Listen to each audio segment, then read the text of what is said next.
Our next speaker is an amazing woman, and I'm not sure I ever said this to her, so I'm going to publicly tell her I am super proud of you, Mawine. Super, super proud of you. I started with Wayne County Community College District about 14 years ago, and maybe 3 years into my tenure there, I became a campus president. At the time, I was the youngest campus president at the district. We have 5 campuses. And my goal was not to remain the youngest president. I hope that I can meet people who are younger than me, but meet their goals faster than I did mine. At the time, I thought I thought I was going to be president at 55, because normally when you see college presidents, they're old. But I was 34, I believe, at the time, and I was the youngest that the district had. But I always wanted to make sure that somebody else could break that record. Then, 4 years ago, I met Mawine. She was in my office for a project for student services, and I can't remember why she was brought to my office, but she met with me. And what struck me is her attention to detail and how she followed through. And Mawine will call just to hold me accountable for this project that I think it was online tutoring or it was online advising, something she was working on. But she was so passionate about it to the point it almost got on my nerves, like, okay, I know we were supposed to do this and I'll do it. But she held me accountable, and we just kind of developed a friendship. And as time went on, Mawine became the youngest president that Wayne County Community College District has, and she's currently serving as the Eastern Campus president, which was the role I had before.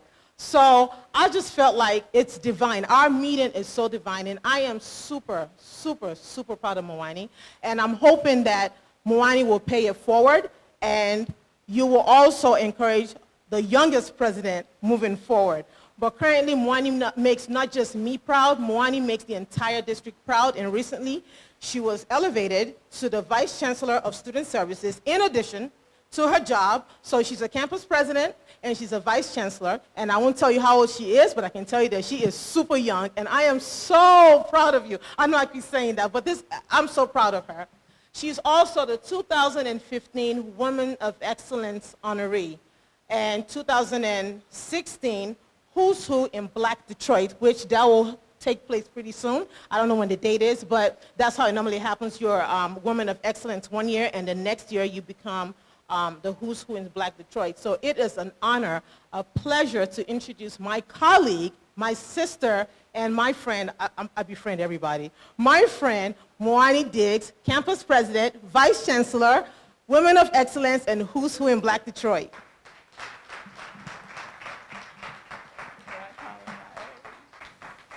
Hello, everybody. I don't even know how to start after that, but thank you, Benike. It's definitely a pleasure to be here with you all this evening.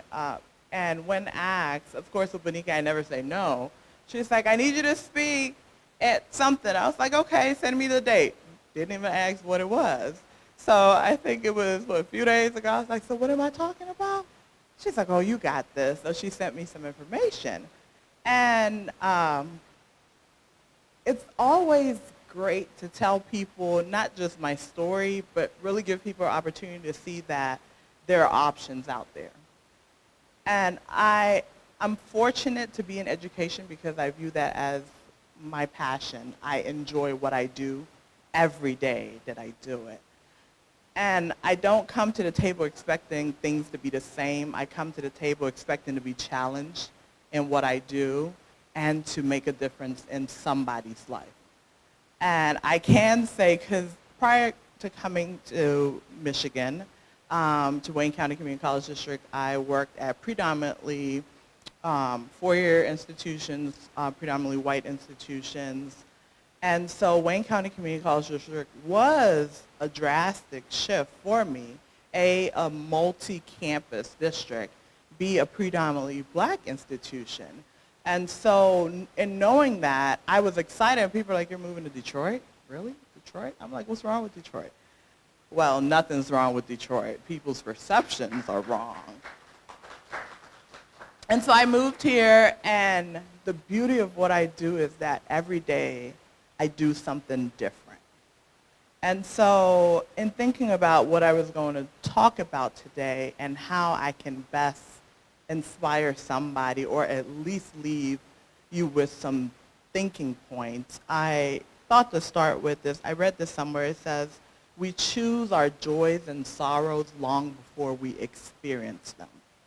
I'll say that again. We choose our joys and our sorrows long before we experience them. I believe that everything we do, it's by choice. Too often we wait for things to happen for us or doors to be open or opportunities to present itself, and we don't choose the path that we are to go on. We don't choose what we know and feel deep down within us that we should do. We wait for things to happen. And if you're truly to move forward in life and you're to really define your future and where you go, you have to choose that you will make your life better, that you will seek out opportunities, that you will seize opportunities.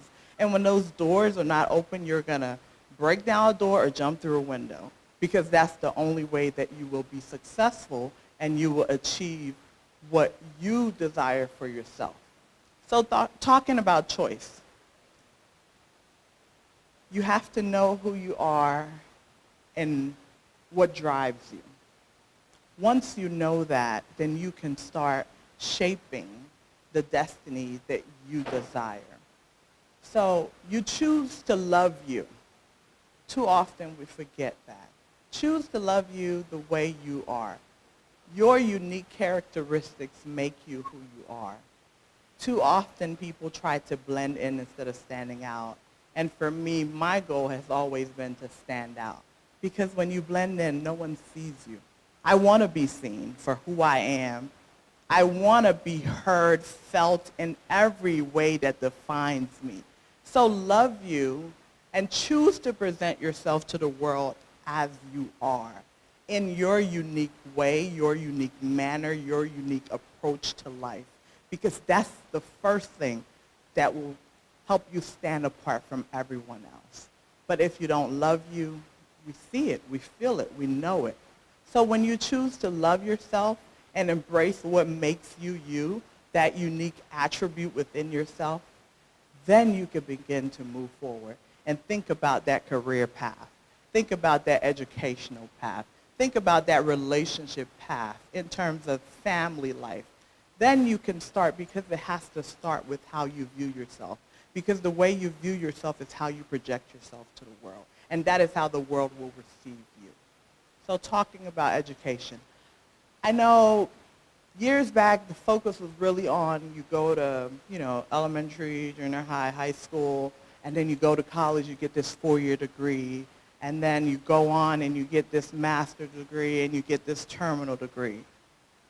But education has taken such a different shift and a change where you don't have to go down that 4-year track.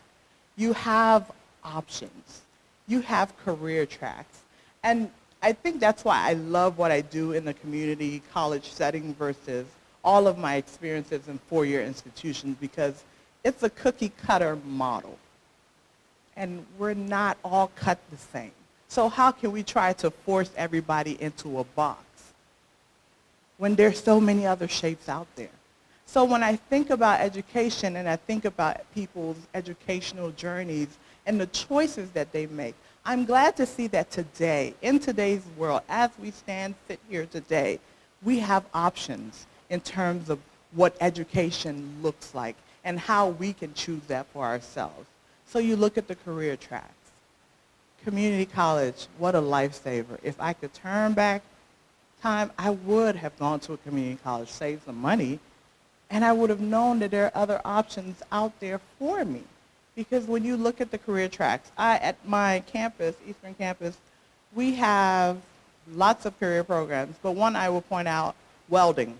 A lot of people wouldn't think that that is, a prestigious job, but it's a career, it's a credential. And too often we forget that. When you're credentialed, that means you have something to show and validate what you bring to the table in terms of operational delivery in a work setting and in terms of your educational attainment. Welders make so much money because we all go to school. Everybody goes to school looking to, at the end of the day, make some kind of money to sustain yourself and enhance your way of life.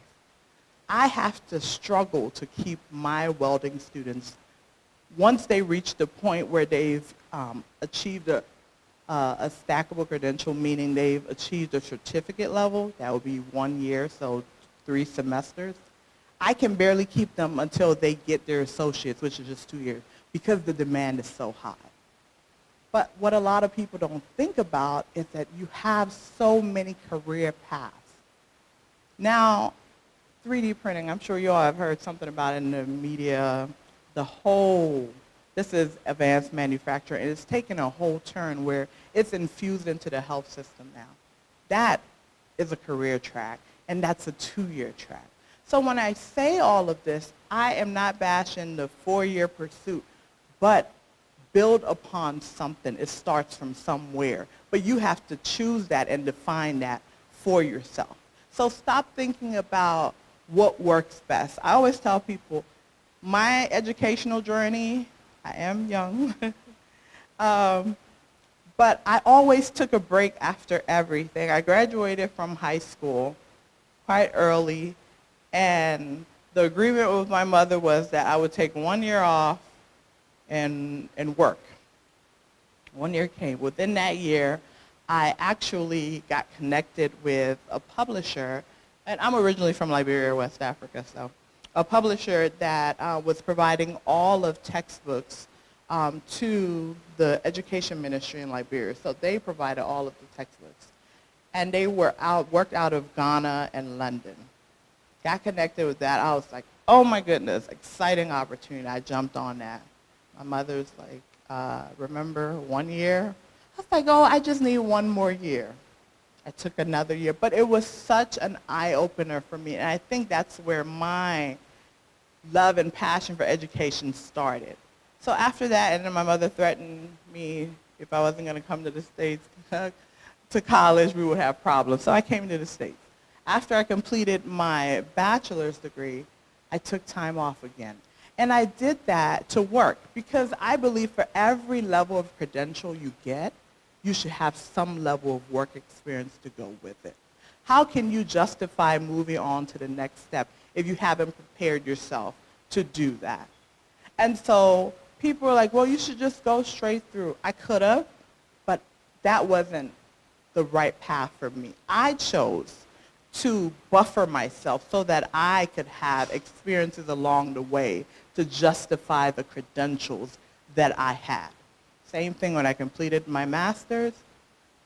While completing my master's with externships and internships, I continued to build upon my portfolio.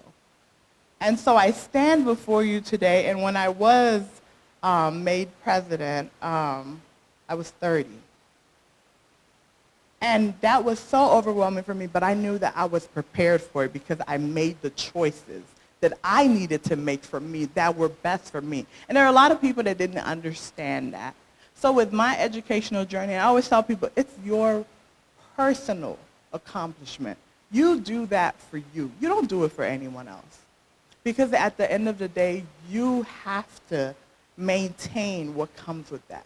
You can sit in your quiet moments and reflect on that accomplishment because you did it for you, and that's something no one can ever take from you. So when you think about that educational track in terms of where you see yourself in the future and how you can get there, make sure that you're making the best choice that suits you.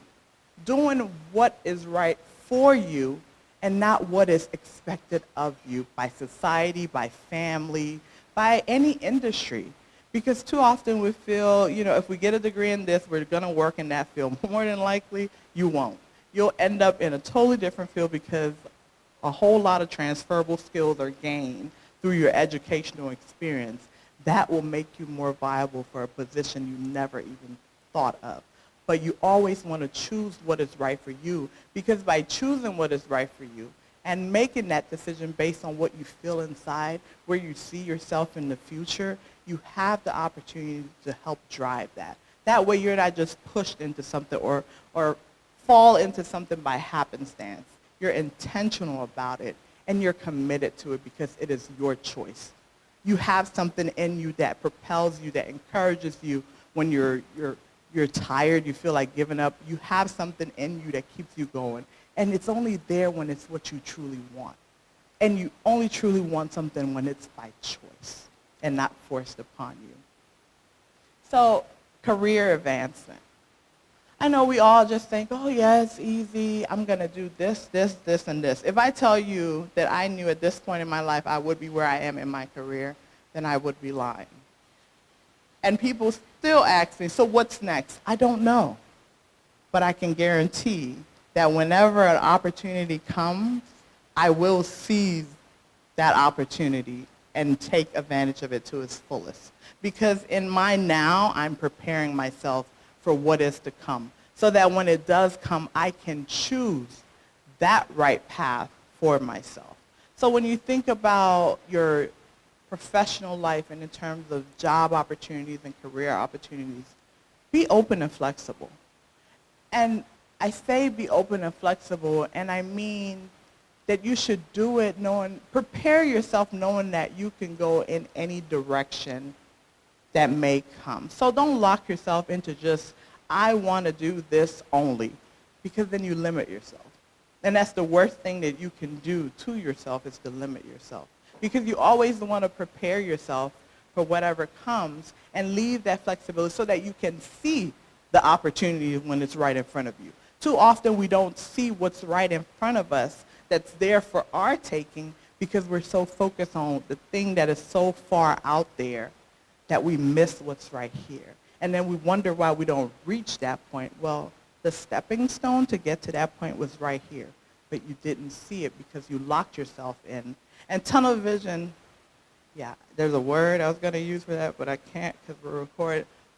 Avoid tunnel vision as much as possible, because that will keep you here when you want to be here. So in terms of preparing yourself for your career aspirations, sit and think about what you do well and what you enjoy. Because you can make all the money in the world, but if you don't like what you do, it's going to be hard to do it to your best potential. I thought I was going to be a doctor. I think it's an African thing. I thought I was going to be a doctor. And then I realized I didn't like all that science and blood. So I'm like, oh no, that's not going to work out for me. And then, oh, maybe I could be a lawyer. I like talking, and I think I could do it if I really wanted, but I'm not passionate about that. There's no reward in it for me. So it's really trying to analyze just what drives you, because you have to wake up every day, and you have to go in and you have to give all of yourself. And this is what happens when you don't have passion for what it is that you're doing. You go in, you do the bare minimum, and you go home. You go in the next day, you do the bare minimum, and you go home. What happens with that? No one notices you. When there are opportunities for projects, no one's going to remember you because you just skim by, because you don't enjoy what you do. It's just a job. It's not a career. It's not something you're passionate about. I can do what I do today without pay because I know I'm making a difference in people's lives. And I know I'm passionate about it. I know it's my calling. It's my way to give back. And so when you think about following the right track, money is a driving force. We all have to live, eat, feed our families, have a roof over our heads. I get that.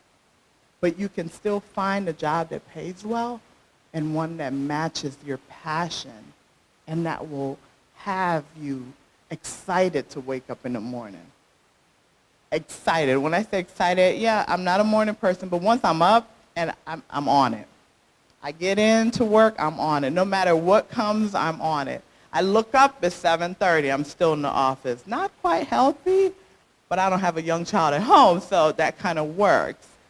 But because I love what I do, I can keep going. I have that energy, I have that momentum, I have that drive because it comes from within. It's what I truly know I am destined to do. And so I do it with all of me. And because I do it with all of me, I come in every day giving 110. If it's, oh, move this table over here, I'm going to move that table over there with so much zeal and energy. You're going to want to move the table because you think there's something beyond moving that table. So it's just, but then what happens? You're noticed. There are people watching. And so I am where I am today because I've always come in doing more than what's expected of me, seeking out more opportunities to do what's not asked of me, but what needs to be done. And by doing things more than just the basic, you allow yourself to be noticed. And when you're noticed, opportunities are brought to you. And so think about that. If you're in a job right now, it's paying the bills, but you just go and do what you have to do, I encourage you to take a moment and really step back and reflect on what drives you. What are you excited about? When you think about career track, what gets you excited, what gets you motivated? Because that's where you really should be. And if you don't have the credential to do that, get the credential. If you don't have the experience in that, go and talk to somebody that's doing it. They may have an opportunity for you to learn, internship, a shadowing opportunity, something. But get yourself where you want to be because that's where you're going to thrive. And that's where you're going to grow. That's where your strengths will be realized. And not just internally by yourself, but by those around you. And by doing that, you will be elevated. Family. There are a lot of pressures. As you can see, I'm not married. There are a lot of pressures, and depending on your culture, in terms of what the expectation is for settling down, having a family, and all of that. As an African woman, expectation is, you'll be married, you'll have your children, and all of that. But times have changed. Is it something that is good? Yes, family, it's great to build your family, have your family. But you want to be happy when you do that. You want to be satisfied with who you are when you do that. Because when you take the best of you into a relationship, it yields the best results.